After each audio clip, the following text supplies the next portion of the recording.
இந்த உரை வாய்ப்பு இருந்துச்சுன்னா அதுக்காக தேவைப்பட்டுச்சுன்னா ஒரு நோட்ஸ் மாதிரி எடுத்துக்கோங்க.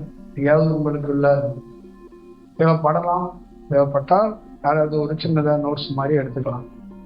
பரவசம், அப்படியே சிவனையே பார்த்துட்ட மாதிரி ஆடுறான். நமச்சிவாய நமச்சிவாயங்கிறான். அப்படியே போதையில இருக்காங்க.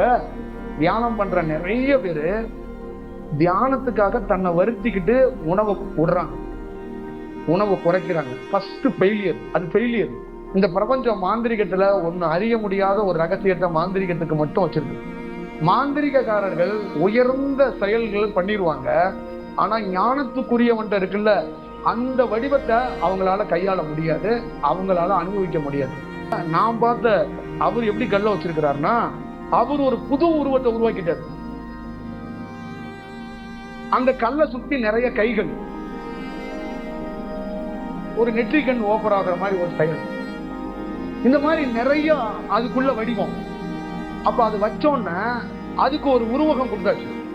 இங்கிருந்து ஒரு ஏவலை அமைச்சு அவனை படுக்க போறதோ, அவனை கொல்ல வைக்கிறதோ, முடங்க வைக்கிறதோ ஒரு விஷயத்த பண்ணுவாங்க. புரியுதுங்களா? இதே வேலைய அந்த சிலை என்ன பண்ணும்னா உலகத்துக்கே சூனியம் வச்ச மாதிரி. விஷத்தன்மையான ஒரு காற்றை சுவாசிக்கிறது பாவம், விஷத்தன்மையான ஒரு காற்றை பரப்புறது பாவம். இட்லி எடுத்துட்டு வா அப்படின்னா இது எடுத்துட்டு, இது ஒடியாது, இதால இட்லியை தொட முடியாது. யாரு? அம்மா, செத்து போன அம்மா. வயிறு உள்ள உட்காந்துருக்கான் பாரு. அப்ப அவன் ஒண்ணு சுவாசிக்கிறான், அப்ப இது வேற சுவாசிக்குது.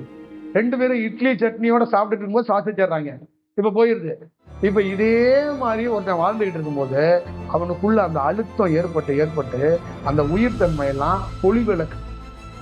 அதுதான் நாகதோஷத்தை, பித்திருக்கள் சாபத்தை, ஜென்மாந்திர கர்ம வினைய இதை போக்கி ஒரு ஞானி முத்தி கொடுக்குறான், தியானம் கொடுக்குறான், சக்தி கொடுக்குறான், திருமணம் கொடுக்குறான், குழந்தை கொடுக்குறான், ஆரோக்கியத்தை கொடுக்குறான். அவனை உங்களோடய அவன் வச்சுக்கிட்டு போறான். புரியுதுங்களா?